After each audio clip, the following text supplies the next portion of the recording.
Live from Brooklyn, New York, this is Stay Busy with Armon Sadler.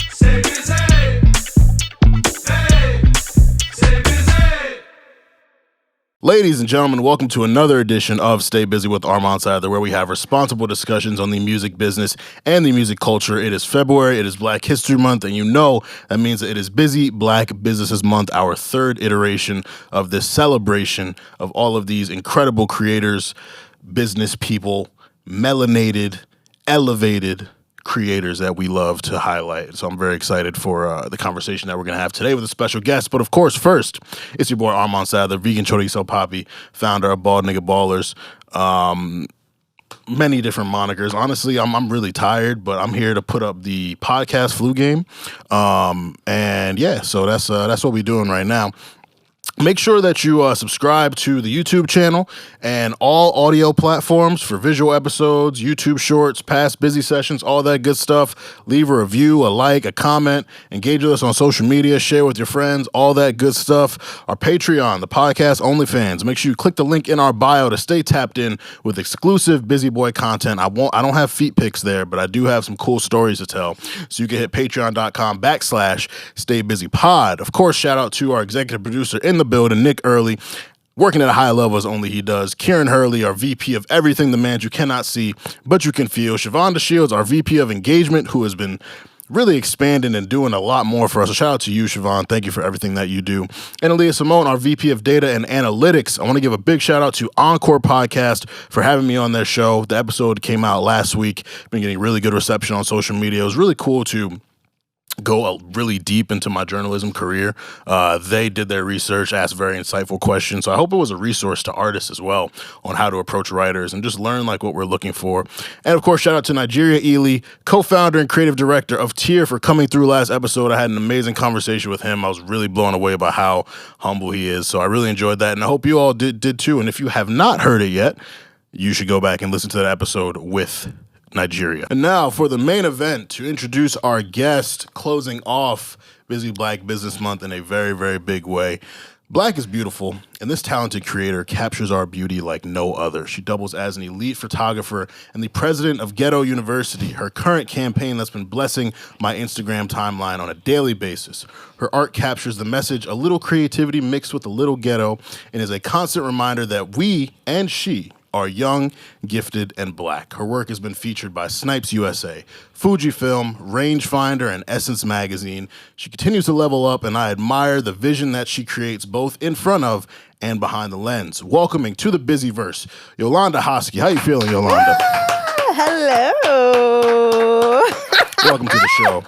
Good to have you. Good to see you. I haven't seen you since we did brunch. Yes. We were going through quite a lot of mimosas. We were. I enjoyed the food. Like, can you tell Ish that those grits with like the eggs and like the marinara? Yeah. It was good. Yeah, it was good. It was good. They've been giving me hell in the group chat like, yo, that shit was ass. I'm like, yeah, I just don't have taste. It was good. They don't have the palate. Yeah, I think that's what it is. They're just not giving. No, not at all. That's really it. But no, it's good to see you. It's good to see you. Good to see everything that you have been doing creatively. And when we were thinking of people to bring in, I was like, let me bring Yolanda. She be doing her thing. Let's come through. That's dope as hell. Yeah, let's get into whether you like. So, whether you like film or digital, Billie Jean or Smooth Criminal, birthday brunches or birthday dinners, sore losers or sore winners. So, film or digital? Digital. Why? Well, one, film is hard as fuck. And like I feel like I am a person who needs to see my mistakes in real time, and I don't want to kind of discover that later. Right. But I think film is gorgeous, right? But it's definitely like it's a trained. You have to have a trained eye, and it's a skill. But I think like there are so many like possibilities with digital, so many like avenues to play. So I'm definitely like team digital all the way. I respect that. Billie Jean or Smooth Criminal? Billie Jean. Yeah, Billie Jean for sure. Me too. Yeah. Both great records though. Amazing Both records. are great records. Amazing records. Birthday brunches or birthday dinners? I feel like brunch is played now. So You think so? Really? I think brunch is so played. Wow. Yeah, I think like the black people need to be released from the shackles of brunch. We need to find something else to do. We need to find something else My to sister, do. you saying this during Black History Month? Yeah, we need to find something else to do. We need to, I don't know, climb a mountain. Oh my God. Something. Climbing a mountain? Well, actually, that's kind of cool. Something. Let's do some adventure. Let's travel. Let's do something. I'll never get tired of mimosas, so. I mean, birthday dinner. Birthday dinner. Okay. And I like me like a nice, sexy dark drink. Yeah. I was talking to my girl about it. The advantage of brunches is like you can do it and then you have the whole day. Like if you want to go out later, you could take a nap and go out. Like so it could be like a full day activity, which is dangerous too as well. It's a little dangerous. You get a little too lit, but I don't know. I just also love breakfast food. Yep. Like that's my favorite type of meal. That's so fair. Combining breakfast food and alcohol is just perfect for me. And if you want to be in bed by like 7 or 8, birthday brunch is the move. Absolutely. I had somebody invite me out recently for a birthday dinner at midnight. I said midnight. That's nuts. I said we're starting the day at midnight. That's really crazy. Yeah, I don't do the late going out and like at all anymore. Anyways, so you trying to get me to eat at midnight? At midnight when I'm already tired? Yeah. Drink and then possibly do something? Nah. Nah, I'm good off that. That's crazy. I don't know why I thought of this, but sore losers or sore winners? That's a good one. I think maybe sore losers. Sore losers. As in like, what would I prefer? Yeah. Which is weird because they're both negative. Yeah, because I'm like, damn. Well, I guess a sore winner. Yeah. Yeah, I guess a sore winner then. Yeah. Because sore losers, it's like, all right, you lost, relax. Sore winners is self-deprecating. So I don't know. You lose either way. Yeah. Yeah. Both suck. Like the Warriors, for example. Like I hated them for years. And like Draymond talking and shit and all that. It's like, yeah, fuck y'all. But they won. So you really can't be mad. Right. Like, at the end of the day, they won. Now, if you're like the Memphis Grizzlies who talk like they're fucking 3-time champions already, they got cooked last year in the playoffs, like, all right, come on, man. Like, come on now. Come on. Give it up. Yeah. Okay. I respect that. Cool. Real quick. Fit check us, please. Like, let the streets know what you got on. Don't put me on the spot, but if you have to. You've put that shit on. Okay. On my feet, I got Rev. Okay. I got the Golf Wolf. Golf. This is Johnny Nelson custom. Okay. Yeah, I got custom nameplates on. And that's really it, child. You snapped. I got a Margiela bag over there, but that's it. If I was Keith Lee and I had to rank it out of 10, you would get a 9.7 out of 10. I'm valid. Am I certified? I had to come on the show. I said, wait, I can't be looking dusty now. I appreciate that.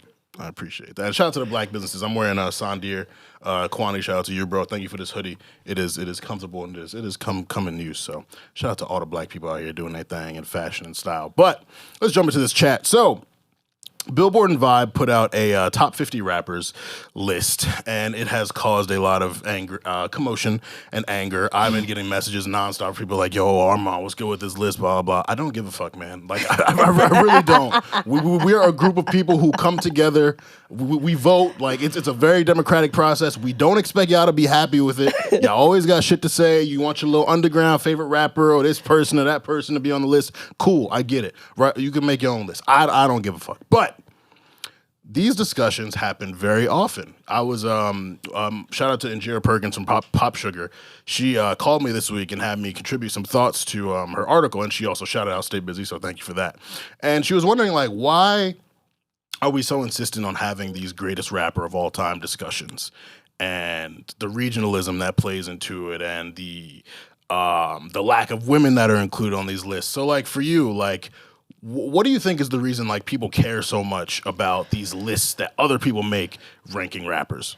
I don't know. Like, a part of me feels like, is it to decide who is selling the most, who has the most like public pull? Like, I'm not really sure, because there are people who I think like should be included in the list, and they're not necessarily like underground rappers, but they're like really talented rappers. They just aren't mainstream. So like also a part of the list to me is like who's mainstream and who's popular. I don't necessarily know if it's truly down to skill, but then it's also like tricky to me because rap is so, or hip hop is very diverse. There's so many different like lanes for people to like function in. So it's like, how do you put someone like a Kendrick Lamar on the same list as someone like, I was about to get myself in trouble. Like a Blueface. Like, how do you put these two people? Blueface not even top 200. No, so. But it's like, you can't put like... We don't got to worry about that comparison. It's like, you can't put these artists of like different kind of genres of rap. You can't really put them together on one list and kind of quantify like how much talent they have. Like, I don't necessarily understand. Yeah, that's what I told Injera. It's like, there's no closure in music. The only thing we can quantify is like how much your album sells, how many awards you've won, but even like the award selection process is subjective. Like, just because you got the Grammy doesn't necessarily automatically mean you had the best album. We've seen a lot of things get the Grammy when there have been better picks to people. Numbers, you know, people can inflate their numbers, streaming farms, all that shit. So like, people question numbers. So there's really nothing, there's no like cold hard criteria that can provide closure within this. Like, everything else subjective. Like, yeah, I could say this person, rapper A raps better than rapper B, but how do you prove that? There's no equation for that. Like, you can't prove it. It's just how I feel. It's so subjective. And I think people, like the hip hop police, go very hard over. I remember somebody tweeted like who had the best kind of debut album. And I think it was like of all time or through history or in general, who had like really solid like debut projects. And I said Cardi B, Invasion of Privacy. And people like attacked me on Twitter because I said Cardi B, because I was like, that was a solid debut album. A really good debut album. I didn't say it was like the best album in the history of albums made, but I was like, for what people expected of her and then what she put out, it was a very, very solid debut album. It was. I still run that up. Good, great intro, Get Up 10, like strong singles. She showed range. Like, she did from early. So no, I completely agree. Like, it's honestly for me very exhausting, because on the journalist side, these things get engagement. They get traffic. So we make these lists intentionally to garner that. As like a fan, I don't give a fuck. Like, if I think someone is the greatest, you think someone else is the greatest, cool, bro. That's like I'm really not here to argue. Yeah, I'm not gonna fight that. nobody. And this is why, like, generally, like, just with music in general, like, I don't even like sharing my opinion on Twitter no more, because people think everything is up for debate. Yeah. Like, bro, stay on my mentions. Please stay the fuck on my mentions. I do not care. If you don't like something that I like, cool, I do not care. Leave me alone.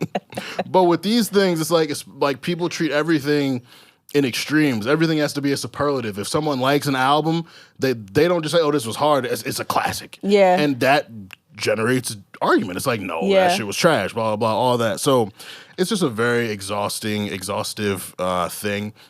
And also, regionalism plays a big part into it too. Like, New York is the mecca of hip hop, the birthplace of hip hop.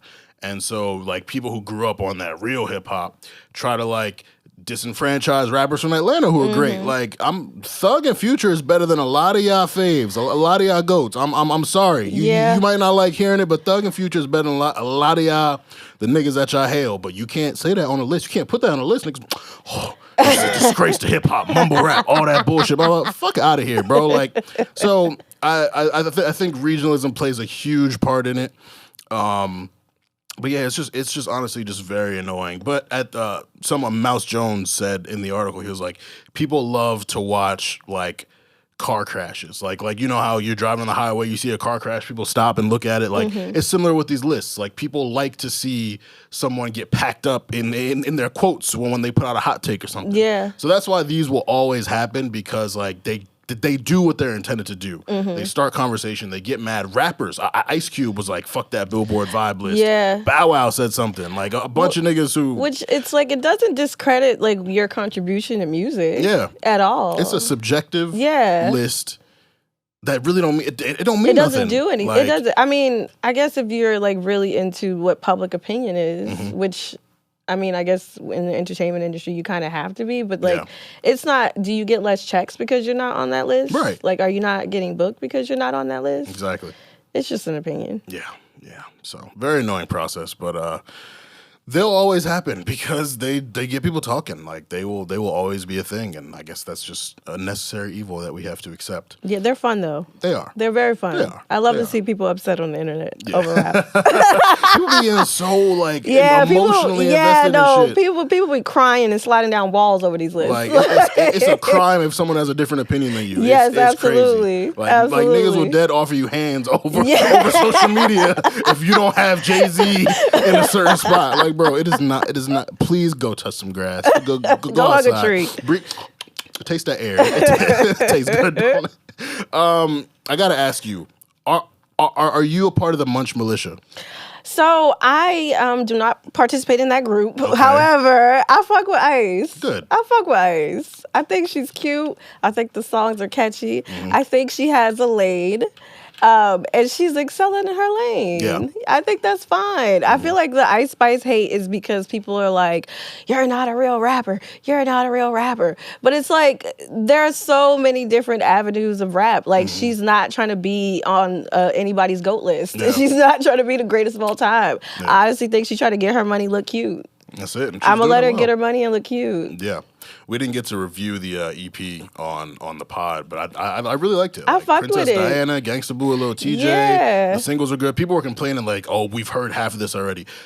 So many debut projects out here, you've heard half of it already. New artists put out a lot of singles, and they're going to try to redirect those streams to a project. So you're gonna hear most of the shit already, but like the new shit, Princess Diana was dope. Acting a Smoochie, Gangsta Boo. Yeah, when I'm getting ready and I want to feel like a bad bitch, I'll put on Ice Spice. She's in the rotation now. Me too.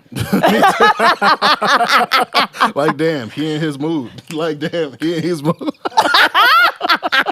But nah, like she, like I'm genuinely, because like literally once Munch popped, people started hating already. There was like, oh, this girl's not going nowhere. She's not gonna be a star. I was like, I don't know, man. Like this is a very organic, like it was. Like, people was really fucking with it. Yeah, from the and Bikini Bottom was hard too. Bikini Bottom was hard. I was gonna go there next. Bikini Bottom is like she showed. Oh yeah, I could do this shit again. Yeah. Then she dropped In Her Mood on Christmas. Like that was a bold play, but that worked out well for her. She plays the internet so well. She does. Like she leans into every joke. Like naming the EP like. Yeah. Posing with the little pose she does. Like all that. She plays shit very well. Like she's the only person. I think someone said this. She's the only person who's like old tweets like resurfaced and it like helped her because everyone was laughing at shit she said. Like she's great. She's funny as fuck. The Pink Panther song that just came out, Boy's a Liar, debuting in the top 20 of the Hot 100. Like that's huge for her. Like I love to see it. Similar to what you said, like I don't think she's trying to be the GOAT. Yeah. Like she caught something really good. She's sticking with it. She said in an interview, she writes her lyrics to be social media captions, which works for her. It does. It works for Drake as well. I was just gonna say, like, people gave Drake shit for being a caption rapper, but he's been around over 10 years, and people like his shit is quotable. Quotables take you so far. It does. You could be a good technical rapper, but niggas not remember what you're saying. No. So I think her, like, being a drill artist, like her beats are always good. Her lines are they're funny. She's flexing, talking her shit. Like it's stuff that women want to say and feel empowered by. Absolutely. So she adds a different sound to drill. Yeah. She has a different sound to drill, which is nice. A little switch up. Yeah. You know, I don't want to be putting on my shiesty listening to I'm about to shoot a nigga at 10 in the morning. I'm not trying to do that. We need some sexy drill. I need some sexy drill. You know, take a shower to a song. Right. But yes, I'm very happy for her. Like, and I know people like will like I like joke about liking her music, but I actually genuinely like her music. Sincerely like her music. She's actually genuinely good. Yeah. So I love to see it, and I can't wait to see what the rest of this year is going to be for her. Like, shout out to Ice Spice. Yeah, she's been rolling for the last. It's been like 7-8 months of her being a thing. Yeah. I mean, I think I read somewhere that she like picked up music like a year or two ago. Yeah, she was dropping music in like 2021. Yeah. But like Munch was obviously what really caught on. But then people went back to her old shit, and her old shit was good too. So yeah, it's like, okay, I was like, she been here. So love it for you, Ice. Rihanna's performance at the Super Bowl. Another big topic of conversation, very polarizing, very controversial. I don't really know why. How'd you feel about her performance? First of all, I'm going to say this. No Rihanna slander will be tolerated ever on this side. Facts. Okay? And I think she did a really good job. She gave us a little boom cat and with a little belly baby reveal. Yeah. She was fly. She did great. Yeah. I think she did really good. I think what irritated me was when she revealed the pregnancy, like everyone missed the mark. And that's like the first thing I noticed. I was like, oh shit, she's pregnant again. Yeah. And I was just like, well, how monumental is that you're performing, a black woman at the Super Bowl, pregnant? Yeah. And I'm just like, have we ever seen a pregnant performer at the Super Bowl? Not that I know of. No. Well, Rihanna would be the first. Yeah, she did it. Yeah, like I was pleased to see her improve vocally. She definitely has improved vocally. I've never known Rihanna to be like this crazy dancer. Yeah. So when people were complaining about the choreography, I was like, well, what did y'all expect? Like, yeah. Especially knowing she was pregnant, I was like, she's not gonna be up there like flipping and doing all this crazy shit. But like, it was good for what it was. The backup dancers were great. The stage production was great. Like the whole setup was cool. I enjoyed it. People were complaining that she didn't bring out special guests. Yeah, it would have probably been cool to see like Jay-Z come out for Run This Town. Yeah, but I don't think she needed it though. Absolutely not. Yeah, I don't think she needed it. Was her first performance in what, like 6-7 years? It's been a long time. It's been a long time. Yeah. It's a moment and then it's a pregnancy reveal, so you can't have too much going on, okay? Yeah. You don't want to excite the baby. Yeah. And I think like people were upset because of like the dance moves and stuff, but I'm like, if you're like a real Rihanna fan and you even watched any of Rihanna shows, Rihanna's gonna give you 3 things. She's gonna give you a little 4 to 8 count. She's gonna give you a fly outfit, and she's gonna look pretty on stage and provide the vibe. And I think she checked all those boxes at the Super Bowl. Yeah. She looked freaking phenomenal. And I think like if you sincerely support and love Rihanna, you were just happy to see her back. Yeah. Yeah. And the biggest thing for me is like remembering, god damn, she got a lot of hits. Like, yes. That was like a fun ass karaoke session. It was. Like she got a lot of fucking hits. Like and I hate this talk, versus is ruined discourse, but if she had to get if she had to get in the arena, she cleaned up a lot of people. Like there's a lot of people not fucking with Rihanna if she would do verses for real. At all. So yeah, I enjoyed it. I mean, of course there can always be more, but like for what it was, it was good. I mean, what do you expect in 14 minutes, though? Right. That's the real question. Because I think people were expecting to get a Beyonce performance from Rihanna. Yeah. And Rihanna's Rihanna and Beyonce's Beyonce. Beyonce is going to give you, I'm propelling for the ceiling and I'm doing a 16 count dance move. And then I'm going to jump down to the stage and run into the crowd. Beyonce is going to do all of that. But she set that standard for herself. Rihanna has never set that standard and like respectfully, like that's I don't even get why people compare them. Like, it doesn't make sense. Like Rihanna's amazing in her lane. Beyonce is one of one in her lane. That's like, it. I don't, especially with women. It's such a weird thing. Niggas always got to compare women. Always. People, they can't just exist as themselves. It's very annoying. So yeah, I hated the discourse surrounding that. And lastly, Chris Brown has just been. Really, the Grammys, him talking about he didn't know who Robert Glasper was and getting a lot of negativity because of that, then apologizing, Robert Glasper capitalizing on it by making shirts for it. That was funny as hell. Shout out to you, Robert. But this past week, Chloe Bailey promoted that she has a single with Chris Brown coming out. And as with pretty much all Chris Brown announcements, the conversation became, he did this to Rihanna, he said this about Kehlani, I don't know if he beat up Frank Ocean or made comments about Frank Ocean, but like Chris Brown has done a lot of fucked up shit. Yeah. And people really only be focusing on the Rihanna thing and how that was so long ago and he apologized and they were able to make peace. But like he's done bullshit beyond that. Yeah. So my stance with the Chris Brown stuff is like, if you don't like him, you are very justified in feeling that way. He's done a lot of fucked up shit. if you're a fan of his, you're very justified in feeling that way. He's a talented ass dude. He's made great timeless music that we fuck with. He's still doing his thing. He's still one of the most called upon artists. But the back and forth between both sides is exhausting because the people who don't like him, you're not going to change the minds of the people who do like him for his music. The people who like him, you're not going to change the minds of people who don't like him for things that he's done personally. I'm a fan of his music. I also understand that he's done fucked up shit. So, like, I'm kind of in the middle where, like, I get both sides. But I just feel like the conversation is, like, it's pointless at this point. It is. And the biggest thing is, like, the music industry has clearly, willingly overlooked what he did. Because niggas is still working with him. Drake worked with him. Her is working with him. Listen. Chloe about to work with him. Like, pretty much damn near everybody works with him. Yeah. So, I don't get the point of the conversation at this point. Because I think, like, for me, it's like... Yes, if you hate Chris Brown, then you hate Chris Brown, and that's fine. Yeah. But and he has done a series of trash ass things. But I think that people have selective memory all the time, and they pick and choose what they want to make a social issue. Because when No Guidance came out, everyone was singing along.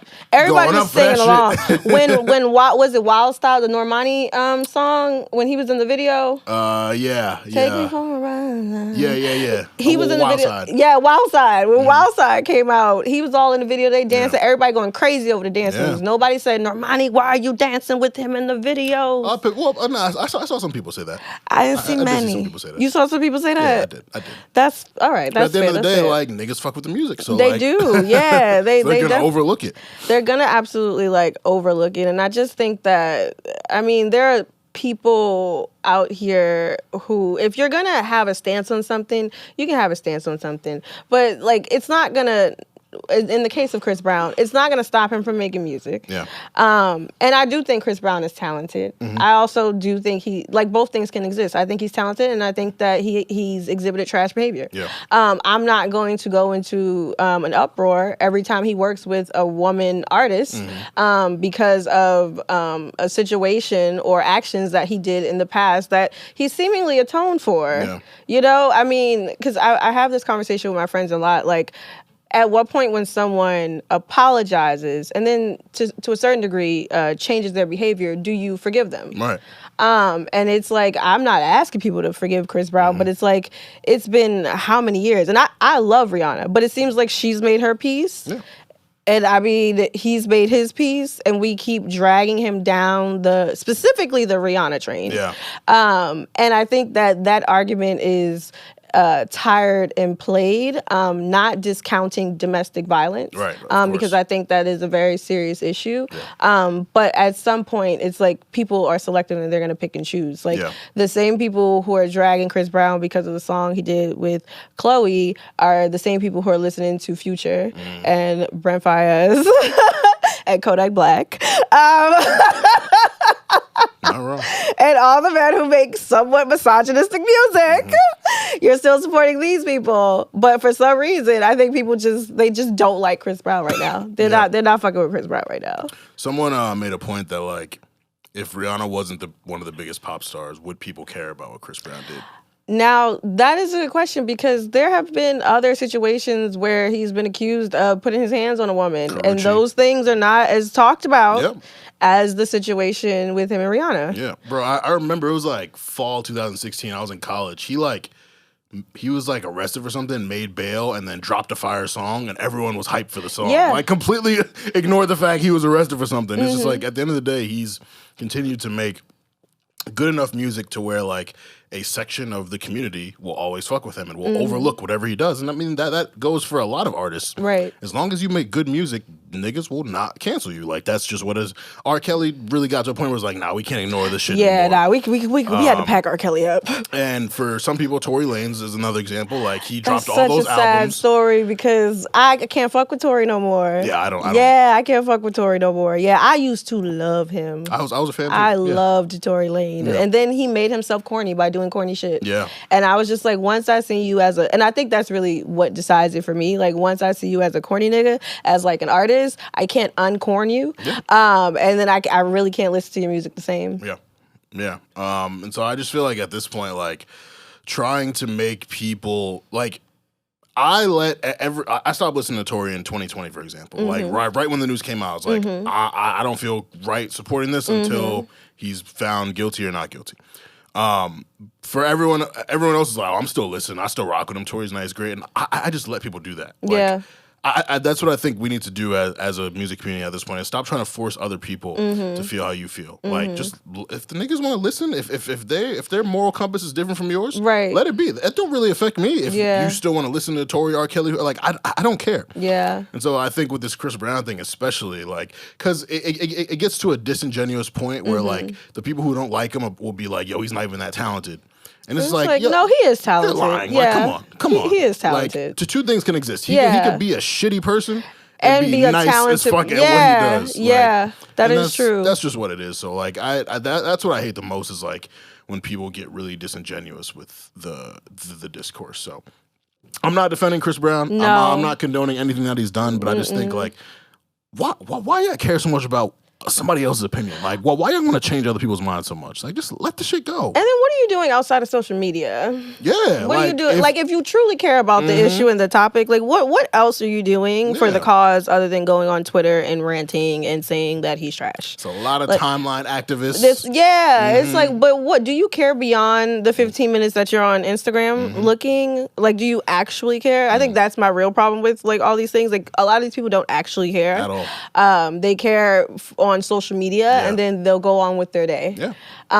And so it's like, if you really care, then do something about it. Yeah, simple as that. But you know, this is an era where people have to present themselves as this high moral person on Twitter for other people that they. It's a lot of niggas who don't care about what people think about them, who do shit to make people think a certain way about them. Yeah, it's real funny about this era we're in. real funny about y'all. Real funny. But anywho, let's get into some tunes and let's see what Frank Ocean got to say.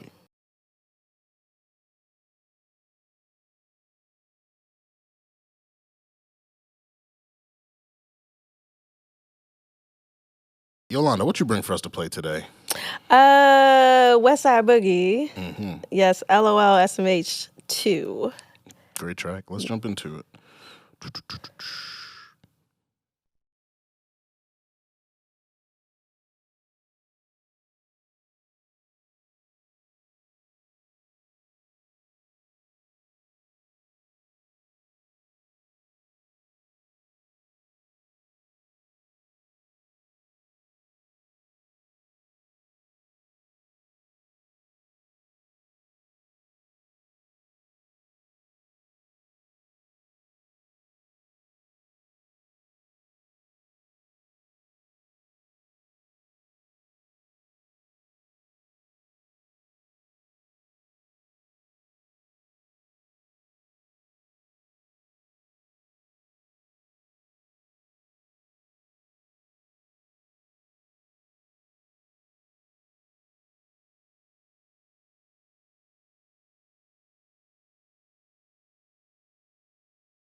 Yeah, that was definitely one of my favorites from More Black Superheroes. I love that project. Really good album. Really good project. Like, I think a lot of people slept on it in 2022 because a lot of shit came out, but that was a really good project. Like, he got Soulja Boy on that shit. That's and shit. I was shocked because when I saw the Soulja Boy feature, I immediately rolled my eyes because I was like, wait, Westside Boogie, Soulja Boy. Westside Boogie, Soulja Boy. In 2022, Soulja Boy. 2022, like, Big Soulja. Yeah. I was not here for it, and then I heard it, and I was like, wow, leave it to Westside Boogie to get a fire-ass verse. Soulja Boy got off on that shit. He did. He surprised me. I went and started to listen to his music again after that. I said, maybe he is nice now.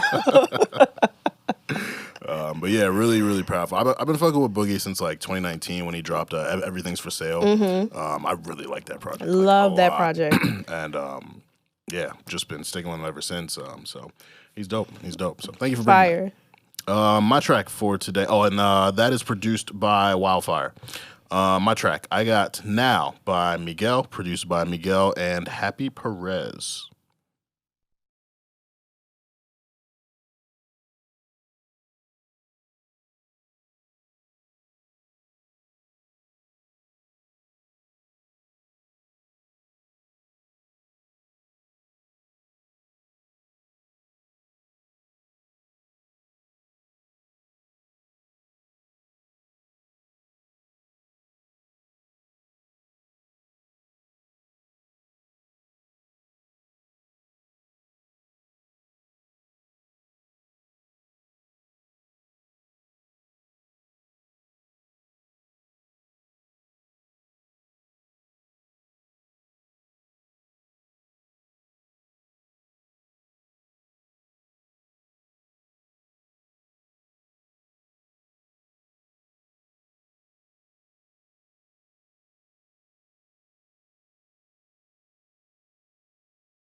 That was Now by Miguel. Closing track of War and Leisure, one of my favorite projects. I feel like it doesn't get enough praise. It's such a beautiful song. Yeah, he really jumps into a socio-political bag there, talking shit about Trump and saying, what's he say? Like, you learn a lot about a man by how he treats people. But I forget the exact line, but it made me want to cry. I feel you. Yeah, I felt that in my soul. It's a very, very powerful, very moving. So yeah, really great album overall. If you have not heard War and Leisure, I'm in War and Leisure Hive. I would strongly suggest it. I don't know if I can say it's Miguel's best work, but it's up there. It's definitely up there for him. So yeah, these are our slides for the week. If you want to hear these slides and all slides, you can hit the Stay Busy Slide Deck playlist on all platforms. Hit the link tree in our IG or Twitter bio. And if you would like a slide added to the deck, whether you are an artist or just a fan who wants us to hear some heat, you can hit us at StayBusyPod or email us at StayBusyPod@gmail.com. Take your headphones off now. All right. So before we get into your interview, we got a game for you called How You See It. Okay. So we got some rapid fire questions for you. We want you to answer first thing that comes to your mind. And yeah, should be cool. No pressure though. Okay. So, song that describes your mood for 2023. Millions, Tierra Whack. Okay, Millions, Tierra Whack. I don't think I've heard that one yet. Yeah, it was off her EP. The one she dropped last year. She dropped like 3 like last year. Or was it? Yeah, it was like 3 songs on it. Okay, all right. I'll have to run that back. Okay. Best advice you've ever received. Ooh. Don't take yourself so seriously. I like that one. Yeah. Worst fashion trend of the last 5 years. Well, we can go currently. Them dumbass red boots. You don't like them? I'm not jacking it. Come on. I'm not jacking it. I'm not jacking it. Not jacking it. No. I feel like, you know what it is? I feel like at first, when they first dropped, I was like, I can see why people like them. I can see why. But then it became like a social media like gimmick. And then a lot of people like can't dress for real. And they not swagging the boots. Like if you're going to wear something that doofy, you kind of got to like flex the fit too. And a lot of people just wearing black leather pants and these boots. And I'm not jacking it at all. It's not hidden? It's not hidden. So what would you suggest someone wears with those red boots to put that shit on? Something as eccentric as the boots. Like your outfit has to be as loud as the boots. Like it just does. And it doesn't mean like you have to like look silly or outlandish, but like the pieces and the things that you choose to coordinate with the outfit. Like you can't wear a graphic t-shirt and jeans with those boots. Like it's just not the wave. It's not the wave. It's just not it. I respect it. Okay, good to know, because I might give me a pair. So you know what? I saw Janelle Monáe customize hers, and I said, "Now that's kind of fire."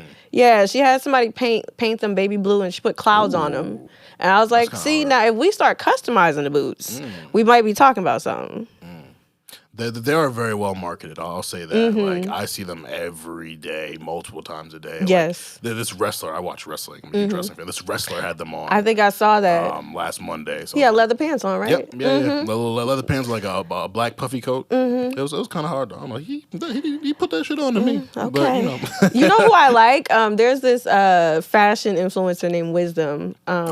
Dope ass black guy, and like his whole thing is like he just wears like the most ridiculous like designer outfits, but people will request he make outfits at different price points. So he's just a very, very fly ass guy. But he put 7 or 8 looks together with the boots, all very different, all very freaking fly. Okay, I'll check them out for when I get my pair. I'm gonna put that shit on. I'm gonna be looking like Super Mario. Listen, I'm gonna look for you specifically, okay? What is the hardest truth about being a creator? Ooh, this shit doesn't happen overnight. And it's a lot of work that you won't be necessarily celebrated for or recognized for. And I think that we live in a culture of instant gratification. Yes. And sometimes we feel that, like, if people aren't celebrating us or they aren't seeing the progress that we're making, that we're not making that progress. Right. And so, yeah, I think I had to learn that truth and had to be okay with doing it anyway. And so that's like literally the tip that I'm on right now. I'm just like, do it anyway, do it without praise, do it without, gratification, do it without ceremony, do it without, and do you still love it? Right. And I do. Yeah. So. And I hope people really get that, because I think those are probably like the top 3 to 4 answers for a creator when asked that question. But that's just, it's really that. Like, that's really what it is. Like, this shit does not happen overnight. You're going to be question whether people really fuck with you or not. Like, you're not gonna get money at first. You're not gonna get the likes and the viral shit at first. Like, but do you want this shit? Do you really want to do it? So, yeah, that's you hit probably everything that I would say if I was the one asked that question, because that's really how real it is for us. Yeah. Most surprising fact that people may not know about you. Surprising fact. I'm adopted. Oh, wow. Yeah. Interesting. Yeah, within the family, but adopted. Oh, okay. Yeah, Gotcha. Within the family, but adopted. I was adopted by my great aunt. Nice. Yeah. Word. Also can't swim. Oh, wow. Yeah, I can't Come on, swim. sis. Also Come on black and don't like watermelon. Is that racist? That's just fine. Okay. I mean, some people may not like that during Black History Month, but also I haven't seen. When I was like probably in my early 20s, like my friends discovered that a lot of like traditionally black films, I had not seen it. So like to this day, I've never seen Purple Rain. wow. Yeah, I don't even know what it looks like. Wow. Yeah. Okay. Yeah. You giving a lot of people ammo during Black History I Month. know. We're gonna have to check this sister's card. We're gonna check her license. See if she's allowed to celebrate this month. I don't know now. Don't take my card. That's all I got. But there's Nick knows. There's a lot of films in general that I haven't seen. So really? Like, I'm with you there. I feel like I've seen most of the quintessential black films, but like general films that are like heralded, like The Godfather. I've seen that. Yeah. Haven't seen Godfather.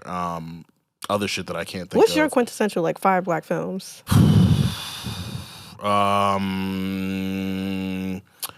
I would say, damn, that's a good question. Quintessential 5. Oh, Malcolm X, of course. Is it School Days? School Days, Spike Lee? School Days?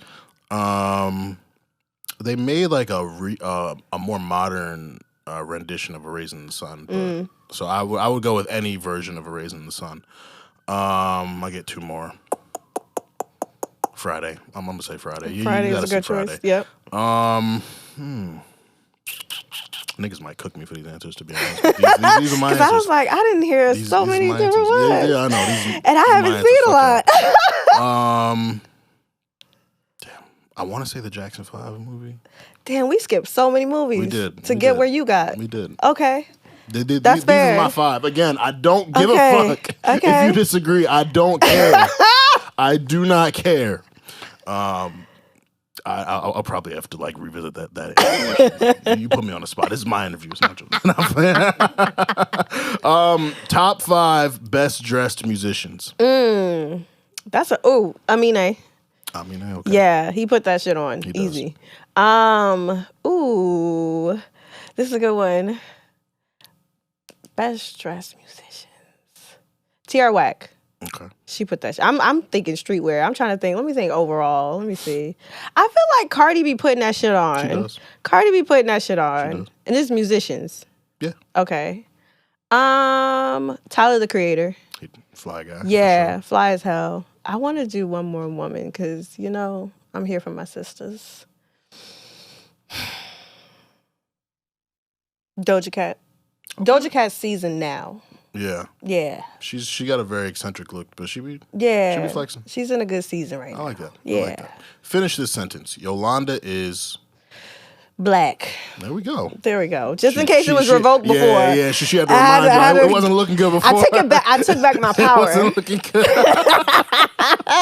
All right. So, born and raised East New York, correct? Yes. What was 6-year-old Yolanda doing? Playing pretend, I think. Okay. I had like a really wild imagination when I was younger. And I think I attribute that to living in the projects. And there wasn't much like going on for real. Like there weren't any programs or any things for me to like get into other than like being on the block and being in the neighborhood. So I kind of had to like imagine a life in a world outside of like the 4-block radius of my community. So I think, that was me when I was a kid, just playing pretend, imagining being a superstar in different ways. Like I remember my first ever like dream when I could manifest a dream was to be the first black woman president of the United States. So I started there. And I was like, I'm gonna be the first, and it's gonna be me because I'm black, and I'm gonna break the seal, and I'm gonna usher in the group of niggas behind me. Like I was very sure of that. Okay. I know you majored in theater in college. Were you like doing a lot of plays when you were younger, like church plays or school plays? No, I used to. I grew up in the church, but I never participated like in church activities for real. Like my mom was like heavy into the church, and then my dad is a deacon. And so, but like when I was in school, I used to be on the dance team. So that's how I got my like fix. And then when I was in the 6th grade, my English teacher, she took us because we were black and in a poor neighborhood, and she wanted to introduce us to some sort of culture. And so she took us to see Chitty Chitty Bang Bang on Broadway. And that was my first time at a Broadway show. And there's like nothing in Chitty Chitty Bang Bang that like makes you like emotional and want to cry. But like I'm in the audience and I'm like crying. Like I'm like real tears. There's like a car suspended from the ceiling and like the actors are on stage and I'm just like, I don't know what this is, but this is beautiful, and I want to dedicate my life to doing something that makes like people feel things. And so like that's when like storytelling, like, the kind of bug of storytelling got planted. And then I fell in love with theater that day. And so although I didn't have access to like theater programs like in my neighborhood in my school, it wasn't until I like got to college that I majored in theater. And I got to participate in kind of the theater world as a stage manager, as a set designer, and a costume designer. Nice. When did you first pick up a camera? 3 years ago. Wow, really? Yeah. Holy shit. Yeah. People always are shocked when they hear how long I've been practicing photography because of, one, I think like how my work looks and what the perspective is. But I always like to remind people like my journey as a creative, as an artist began 10 years ago in theater. So all that time, because I went from theater to film, I was in theater for like 4 years and then I transitioned to film doing creative producing and production design. And so I spent 10 years like in those two worlds before I transitioned to photography. And so I was like building my perspective. Like I was building that sensibility of like, what types of stories I want to tell, what types of people do I want to capture. And so I spent all that time like building that perspective up so that when I transitioned into photography, all I needed was to pick my medium. Right. I already knew what I wanted to say. And I think like a lot of artists starting out, like they struggle as far as like photographers, they struggle because they don't know what they want to say.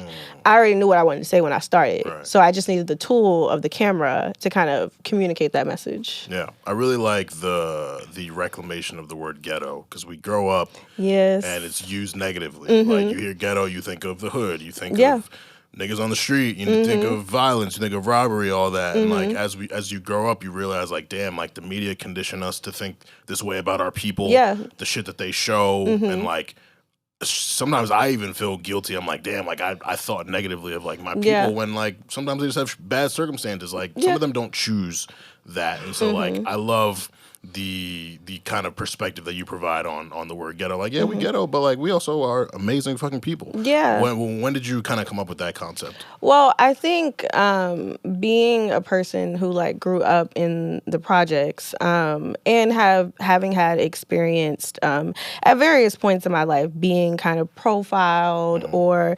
mistreated or judged because I'm a Black kid who may have long nails, who may have braids and bangles, and I hang out with people who also dress a little eccentric and stuff like that. And so I think like for me, it's always negative when placed in the context of Black people and this particular Black experience.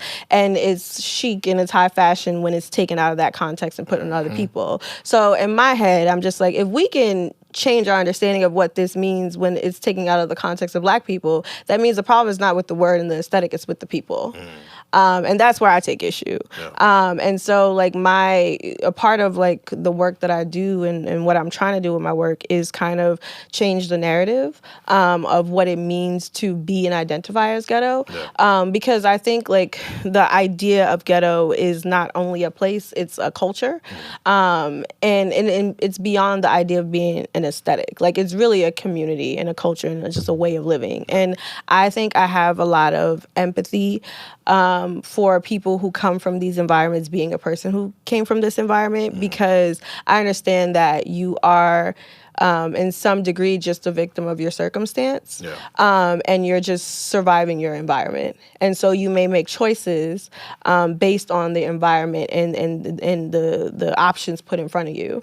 And so I'm less critical on people who come from these environments because like I get it, right? I had friends who didn't have things to eat in their fridge. I have friends who their parents probably is working as hard as they can, but they have a couple of kids in the house, and they can't watch and manage everybody. So the streets had to raise them, right? That wasn't my experience, but I definitely have empathy and compassion for people who come from these environments because this is just a different identity and a different cultural experience. But I'm also, like, in my work, I also recognize that, like, this experience is a very specific experience, and it's not all-encompassing of everyone's Black identity. And so that's another thing that I like to do with my work is kind of, like, show that Black people are non-monolithic because we come from so many different socioeconomic backgrounds. Like, I grew up in a one-parent home. I have friends who grew up in two-parent homes. I have friends who grew up middle class, and these are all different Black experiences.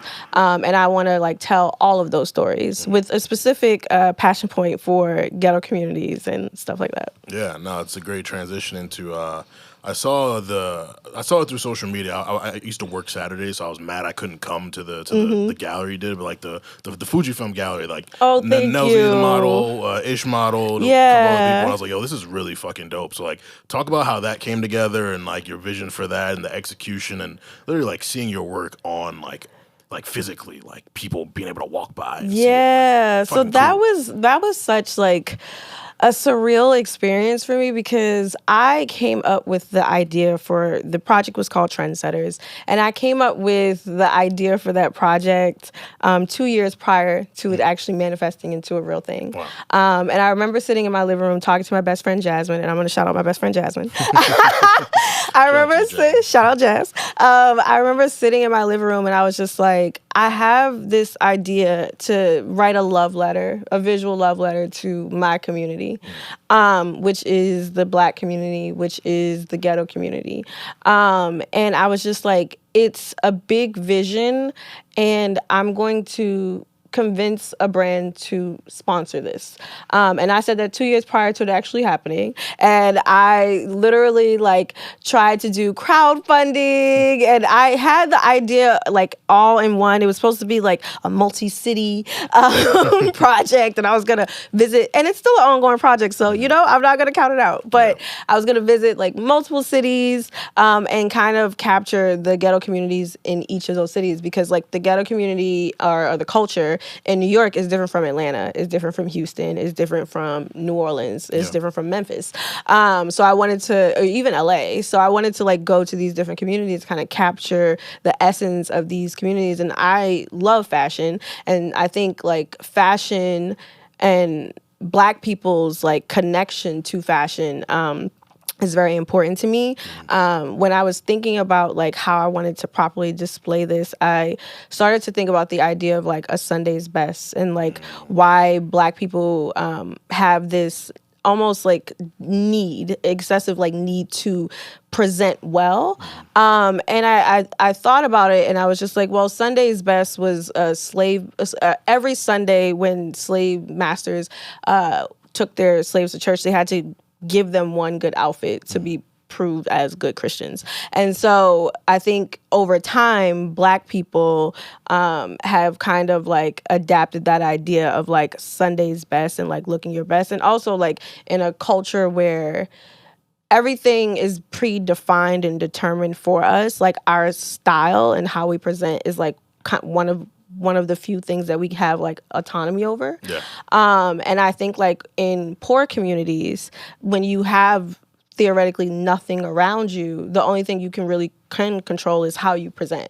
And so I think that's where like when Black people get a little money in these environments, like we buy the chains and the jewelry, and we want to show you that like we looking good and we feeling good, because like it's just the thing that we can control. And so in thinking about this series, I wanted to display the fashion because New York is like a fashion mecca. And so I wanted to definitely like pay homage to the fashion. I wanted to kind of create a family unit because in thinking about where I learned my sense of style and my identity and how I present, it was in my community, but the first sign was like in my home. It's how I learned how to care for my hair. It's how my taste in music developed, because I took what my mom did and I started to develop my own sense of style and sense of self through the things that she taught me. And so I set the series in a home in Brooklyn, and I created a family unit.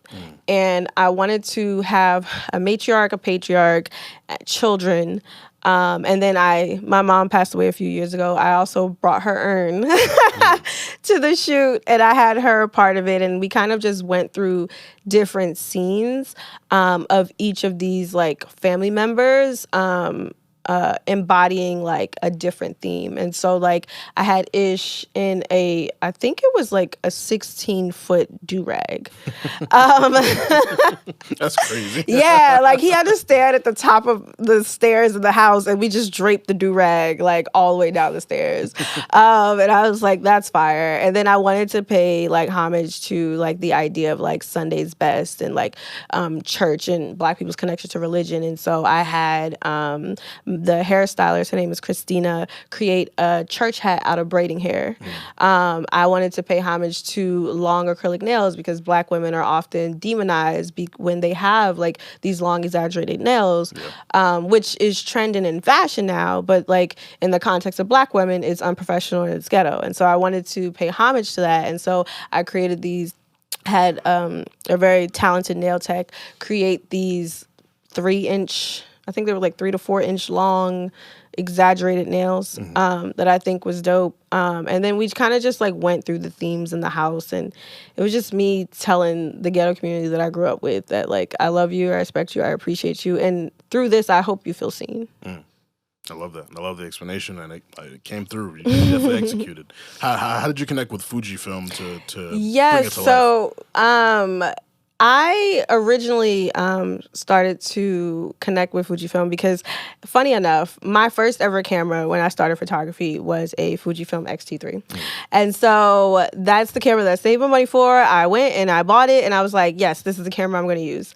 So a year after buying that camera, two colleagues of mine sent me like a posting and a listing for this undisclosed company looking for photographers for this undisclosed project. And so initially when the first person sent it to me, I ignored it because like sometimes people like email you things and you're like, that don't really apply to me. I know you're trying to be helpful, but it's not really my thing. But somebody else emailed me the same posting and I was just like, well, they were looking for project submissions. And so I was just like, well, two people emailed this to me. Let me submit. All right. So I submitted Trendsetters, like the original idea was Trendsetters. And I submitted that. They loved that idea. Something wound up happening with that project and they wound up putting me on this other project. So that's how my relationship started with them. And so a year after that, one of their producers, Verena, came back around and she was like, hey, I think we have an opportunity to do your Trendsetters idea. And I was like, what? So it was in conjunction with a camera launch, the Fujifilm X-H2. So they picked 10 women photographers, and it was also the 10-year anniversary of their X series cameras. They picked 10 women photographers, and we all each got an opportunity to create passion projects using this new camera. And it was to be displayed at the Fujikina, which was the large event where they had like all the photos and stuff displayed. So it was like super surreal that one, I started with a Fuji camera, wind up connecting with the brand randomly a year after that, and then 2 years after that, wind up actually doing Trendsetters with them. It's all been really crazy. But that's an amazing like full circle type of thing. Yeah. Would you say that's like the proudest thing that you've participated in throughout your career? Absolutely. Absolutely. Because I think for me, it's sometimes, well, not now, but I used to question whether, and this is funny because I've only been doing this for 3 years, but I used to question whether like this was what I was supposed to be doing. Like if I made like the wrong decision making the switch, if like I should be doing something else, if I'm wasting my time. And so I believe in God and the universe. And I think that sometimes when you're unsure, the universe sends things your way to kind of confirm that you're exactly where you're supposed to be. And so I think when I got the opportunity to work with Fujifilm, that was the first confirmation for me. The first time I worked with them, then the second time I worked with them, that definitely confirmed. I was like, okay, they came back twice. To me, my African-American self, they came back twice. And I was like, no, I'm definitely on the right path. And I think it also solidified that it's okay to care about the things that I care about and say what I want to say, and it's not going to hinder me. Because I know sometimes that's like some artists, their concern is that if they brand and label themselves as someone who makes art for Black people, they put themselves in a box. I used to feel like that. I used to be scared of saying that my work is for Black people, for the consumption. It can be consumed by anybody, but my audience, who I'm talking to is Black people. Who I capture is Black people. And I used to be a little scared to say that because I was like, oh, will that limit me? Will that put me in a box?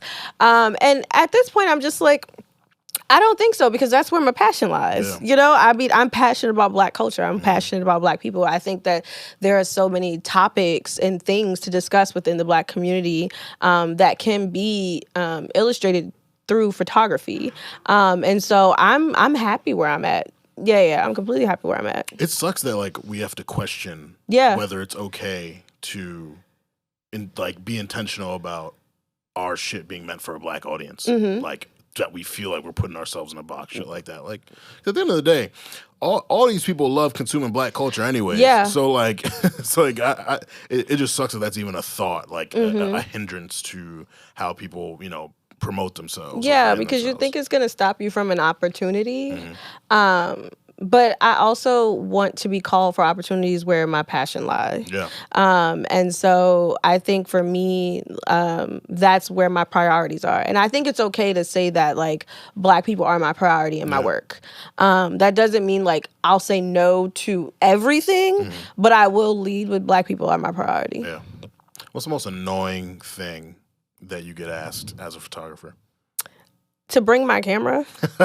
Yeah, like okay, so Let's hear it. I get people in my DMs inviting me to things, and they're like, "Oh, can you bring your camera?" And I'm like, "For free? No." Can you bring an invoice? Like, can you bring payment? Like, I'm not your personal photographer. Like, for the homies, sure, but for the randos, I'm not doing it. Like, pack it up. I'm not doing it, and I think that people think that.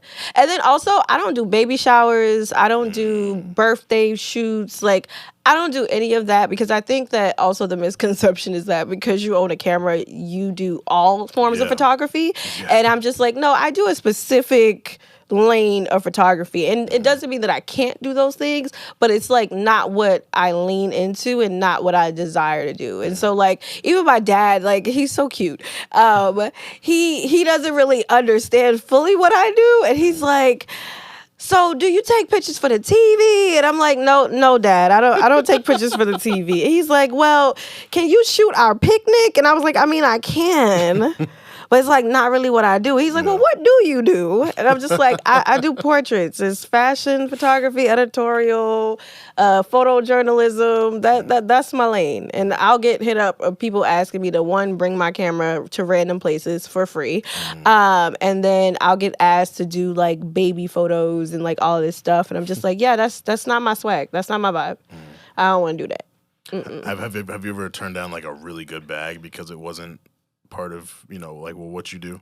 Yeah, I think so. Because I think I measure it by, am I going to enjoy this experience or is this going to stress me out? Right. Because, like, I sometimes shoot events depending on how long the event is and, like, what the demand for the photos is. Right. But I know that, like, shooting events just gives me anxiety just because you have to, it's live. Sometimes like people want like edits immediately and like I just don't function well in these environments. And so like it always gives me anxiety. So I have to like ask myself on the front end, like, how much stress is this going to bring you versus joy? And I told myself a while ago that I won't just do anything for money. That's one thing, because I've accepted jobs and I've been miserable for the sake of money. And I've learned that lesson the hard way way too many times. And I was like, okay, you cannot be bought, okay? You won't just do anything for money. So, and I think that's just made me happier because I get to control like the environments that I'm in. Yeah. In pursuing something creative, and I talk about this a lot. I've talked about it with Nick. We've talked about it with a lot of our guests, like, the older generation, so our parents, our relatives, some of them they did what they had to do to put food on the table and pay bills. And so when you say, I want to do something creative that doesn't necessarily have the stability, they don't necessarily support that at first. And so I felt like it took me a while to prove to them that I could do what I do at a high level and make good money off it. Did you feel that like hesitance with your family? Do you feel like you were kind of supported from the beginning? Like what was the experience like when you told them like, I'm gonna be a creator, specifically I'm gonna be taking pictures for a living? Yeah, I think like for me, like my dad, like he wasn't concerned, but he did like give me like a little bit of a warning. He's like, okay, I understand what you like. I don't really get what you're doing because I still don't think he understands what I do. But he's like, you have to be comfortable being uncomfortable to get to where you want to be. Right. So, like, although it's ambitious and lovely and optimistic to be like, I have this dream and I'm going to take pictures for a living. He's like, that's cool, but like you also might simultaneously have to work a part-time job, like because you're an adult and you need to take care of yourself. And so like I had to have those conversations with myself. Like I have to be okay with the unglamorous part of this is that until it becomes a point of sustainability for me, I have to be comfortable doing other things to kind of supplement my income because I'm still an adult who lives on their own and am independent. And so I had to have those tough conversations with myself, but I don't think I didn't receive support. And my dad was just like, you're going to be tired and you got to be okay with being tired. But if this is what you want to do, you need to stick to it. No matter if it's hard, no matter if you're stressed, no matter how many no's you get, you have to keep going because that's the only way you can guarantee that you'll impact change. Yeah. Yeah. You spitting. That's good though, because I know, and like I myself, like I don't want to make it seem like they didn't support me at all, but like I had this recruitment job, and my dad would every year be like, "You should have kept that job. You was making good money there. You making good money there." I don't care about the money, man. Yeah. I wasn't happy. Happiness over everything. Yeah. Happiness over everything. Honestly. No, and I love that our generation is like more vulnerable and more like emotionally aware. Yeah. And we really prioritize our mental health and our happiness within what we do. It's like no job is gonna be perfect. Like no job is gonna be perfect. I love my job right now. Yeah. But there are gonna be stressors. Of course. Yeah. But I'm happy enough to where like it's like no, I'll stick around here. I'm doing what I love to do, and like that's really big for us in our generation. So I'm glad like we really put that at the forefront, like our fulfillment. Absolutely. And I think there's never going to be like a perfect situation and a perfect circumstance. But I think like at the end of the day, like I constantly ask myself, like, is this still bringing me joy? Because I've worked at jobs. Like I've had a full-time job. I worked nonprofit. I worked corporate. Like I've had like these jobs. And I was just like, this isn't feeding my mind. Like I told myself that I want to work in a profession that constantly challenges me mentally. And for me, photography does that. Like I'm trying to challenge my perspective. I'm trying to figure out ways to creatively approach photography, to not do some of the same old things. And I think that there are unglamorous parts of being a photographer. Like I personally, I don't know if this is an unpopular opinion, I hate editing. I hate it so much. I'm not a fan. And I can't wait till I get to the point where I can pay somebody to edit my photos for me. But it's like a part of the job. And like also, I remember I had someone give me some really good advice in saying that like, because I remember I was like thinking about getting like a part-time job like in a random industry. And I had someone wiser than me tell me like, even though you have to do the things that you have to do in order to do the things that you want to do, you can still be working towards your common goal. Meaning that you can be working in a creative field even if it's not like necessarily photography, so you're still feeding that need of being creative. And that was really good advice to me, because I was just like, yeah, even though like because I am a full-time photographer, but I also like do other things. And I think like that was really helpful for me, because I thought that the thought of going back to retail was like making me miserable. I've heard horror stories about working and that was like years ago for me. But I remember, I think after like the COVID like layoffs and like everybody was out of job and everyone was like looking for a job. I think that was a time where I was just like, okay, I'm gonna look for a little job. And it was like hit after hit after hit, nothingness. And I was just like, damn, I'm gonna have to go back to retail. And then I was like talking to a friend, and they were like, yeah, no, you can do other creative things. Like you can go back into like creative producing. You can work in film production. Like there are things that you can do that isn't like working at DSW. So yeah, that was really good advice. As a highly talented photographer, do you like having pictures taken of yourself? No. I expected that. So shy that the thought it was bashful. I'm not. The funny thing is, like, I know people's angles, and I know everybody's probably like this, but like people never know my angles. Like people take pictures of me, and I look hit, like real bad, and I'm like, damn, this is not a good representation of the bad bitch that's before you. I hate it so much. So I rather like take self portraits or selfies. All right. Yeah. It's got to be frustrating when you like really like put your foot into making someone look fire. Yeah. And then you see what someone takes of you. You're like, yo, for real, bro? Like, this is crazy. I just gave you Instagram pics for the next month. Literally. You just gave me some bullshit. Like, looking come on now. bad. Come on now. Real bad. And I think like a funny like joke to myself is like, you know what? I just need to be comfortable looking crazy on the internet, because like no one's ever going to take a good picture of me. I hate to see it. We got to respect our photographers. Yes. Take some heat. Listen, like, please. What do you feel about like, so I know like some photographers who really be flexing it with like the iPhone and like the iPhone's capabilities. Like have you maximized like everything that the iPhone offers? Because they've been been putting a lot of work into like did their cameras good, like obviously portrait mode, and like a bunch of different shit. Like the iPhone be having me look kind of fleeky. No, the iPhone is dope. It's funny enough. I started before I bought my camera for a year straight. I was taking photos on my iPhone, and people were like paying me $100 for iPhone photo shoots. Wow. Like like I had people like, oh, you taking these on your phone? I was like, yeah, I take them on my iPhone. And people were like hitting me up to take their pictures on my iPhone, and it was like a thing for a year. And I was like, if I can get people, or if people feel confident enough to pay me to take pictures on my iPhone, imagine what will happen if I actually had a camera. Yeah. I was like, this is what I'm supposed to be doing. What are like some hacks that people should know when taking pictures with the iPhone? So one, always use the front camera. Okay. Yeah, I feel like it's easier to take a selfie, but the pictures look better in the front, Right. like using the front camera. I mean the back camera. Gotcha. And then clean your cameras. Yeah, I mean, like, there's a difference. Also, I like to adjust the exposure when I'm taking photos.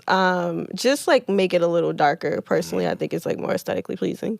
And then I like to change the aspect ratio. I like to do the longer, like, it's, like, 0.5. It's like 0.5, I think 1 and then then I like to do the longer. Okay. Yeah, I like to do that depending on like the angle. Always take pictures in good sun though. Yeah. Never take a picture in the shadow. It's never gonna look good. Gotcha. Well, what is next for you, for Ghetto University? I know class is in session for year 2. Class is in session. So what's next for you? Like where do you see your photography empire going? Ooh, I mean, that's a really good question. I definitely want to continue to share Black stories in a nuanced way. I have so many other stories outside of my experience and like the ghetto experience that I want to share because like I'm a really big fan of like juxtaposition. And so I love showing Black people in environments that are not necessarily synonymous when you think about Black people. For example, there's this group in Harlem called the Honey Bees and Bears, I think. And they're senior citizens, Black synchronized swimmers. Wow. Yes, it's like, okay. So I'm trying to like take their photos. And there's, I'm also like very, very interested in like Black equestrians because I think 3.3% of the population of equestrians are Black. But that number is like small and mighty because they're like really big equestrian communities when it's generational and they're like teaching their children how to ride and train horses, and like I'm interested in seeing that because I always think of the line I feel like it's a Smino song where he's like, who's that nigga up on that horse? And so I'm like trying to take like pictures like that, and like I'm just trying to find interesting stories about Black people to kind of just show that the non-monolithic thing and like show the range. So I think to continue to do that, to continue to change the narrative around what it means to be ghetto and unapologetic. I think continuing Ghetto University for the next 2 years because I want to make it a 4-year class and promote other Black creatives who are just doing their thing in their various like fields because I am very like anti-gatekeeping when it comes to like community in artistry, and I think that I know as like Black creators, like we need resources as in money, but I'm also a firm believer that people can be resources. And sometimes you're like 1 degree of separation away from someone who can like be on your team, who like believes in what you do. Like my current creative team right now, I met them because they heard of me through someone else. And they were like, yeah, my friend thinks you're dope. I fuck with your work. Whatever you want to do, like I'm down. And I finally like found like the perfect mixture of like people I can match minds with. And so like I wanted to also like offer that to other people. Like find your tribe and then go to fuck off. Absolutely. Yeah. Absolutely. Community. Umoja. Last question. Who are some creators that inspire you or that you just want to shout out? Okay, so my homegirl Danny, she's a photographer. Danny B, shout out to Danny. I love the photographer Kendall Bassett. He's fire. I'm trying to think. Yarasi Guzman is a makeup artist. Christina, her name is Tresses by Chris. She's a hairstylist, phenomenal. My boo, who is a stylist. Her name is Natombi Mayo. I love her so much. And she styled Trendsetters, and she was the subject of my last project that's in a gallery right now. Nice. And then I think the last two shout outs is, one is gonna be my best friend Jazz, because she does not think she's creative, but she's Black in marketing. She's on the creative team for a sneaker retailer, and being Black in marketing is a thing, and she's a Black woman in marketing, and she's on these creative calls, and she's a super creative person, so I wanted to shout her out. And then I want to shout out my big homie Ish. My guy. The man. Yes, because Ish be dressing, okay? Ish be putting that shit on.